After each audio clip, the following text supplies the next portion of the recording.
Hello दोस्तों, स्वागत है आपका नुक्ता चीन पर। मेरा नाम है शुभम उपाध्याय।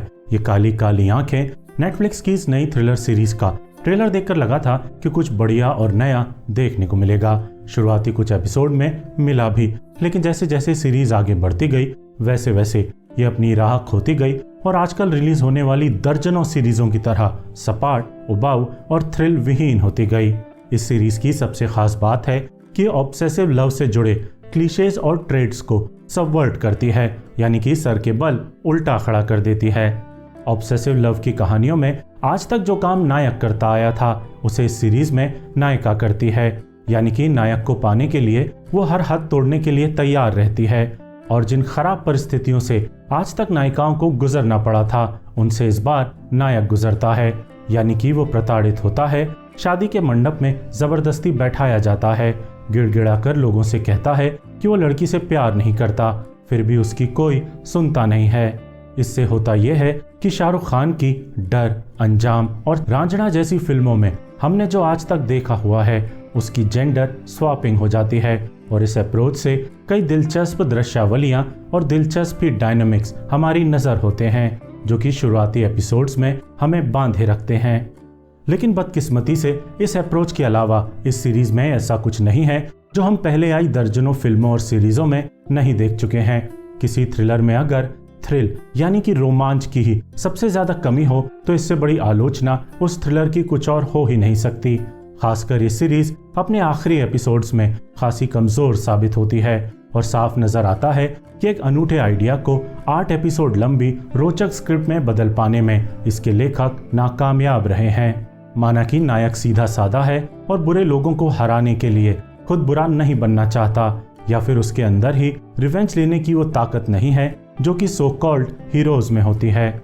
लेकिन आम आदमी का ये द्वंद्व दिखाने के लिए सीरीज जिस तरह के दृश्यों का इस्तेमाल करती है वो एक हद के बाद उबाऊ साबित होते हैं और खासकर अरुणोदय सिंह का किरदार और इस किरदार का इस्तेमाल सीरीज के आखिरी एपिसोड्स को दर्शकों के लिए नेवर एंडिंग फ्रस्ट्रेशन का कारण बना देता है। इस सीरीज के निर्देशक सिद्धार्थ सेनगुप्ता इससे पहले अपहरण और अनदेखी नाम की सीरीज बना चुके हैं। अपहरण को इसके देसी भदेस अवतार के लिए काफी पसंद किया गया था और अनदेखी सही मायनों में एक अच्छी सीरीज थी जो एक वन लाइनर कहानी को दिलचस्प स्क्रिप्ट की शक्ल देने में कामयाब हुई थी। इसी वजह से ये काली काली आंखों से काफी उम्मीदें थीं, लेकिन ना तो अपहरण के स्तर का मनोहर कहानियां रूपी रोचक पल थ्रिलर यहाँ देखने को मिलता है और ना ही अनदेखी की तरह सेनगुप्ता साहब एक ऐसी कॉम्प्लेक्स और दिलचस्प स्क्रिप्ट पेश कर पाते हैं जो किरदारों के बीच के डायनामिक्स को बेहतर तरीके से उभार सके।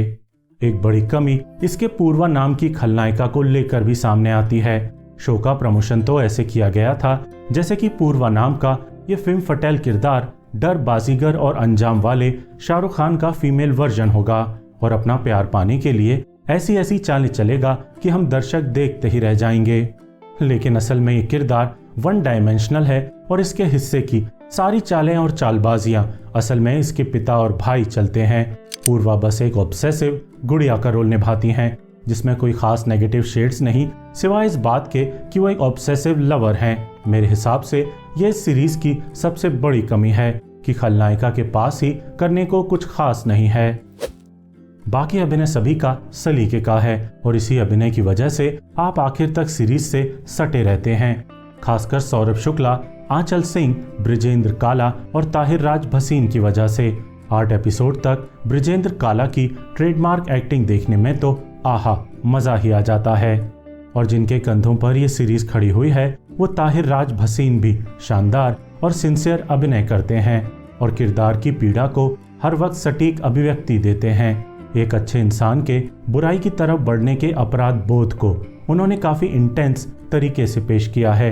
बस दिक्कत यह है कि उनका कैरेक्टर आर्क इस सीजन में बहुत लिमिटेड है और आप इंतजार ही करते रह जाते हैं कि नर्म किरदार कब कठोर होकर कायदे का रिवेंज लेगा।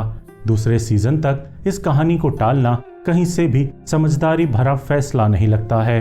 मेरी तरफ से उम्मीद जगाकर निराश करने वाली इस सीरीज को केवल 2.5 स्टार। कुछ मजेदार डार्क ह्यूमर और इम्प्रेसिव सीक्वेंस इस सीरीज में जरूर देखने को मिलते हैं, लेकिन संपूर्णता में ये पल्प थ्रिलर हमें कोई नई रोचक दास्तान सुना नहीं पाती है। रिव्यू देखने का बहुत बहुत शुक्रिया।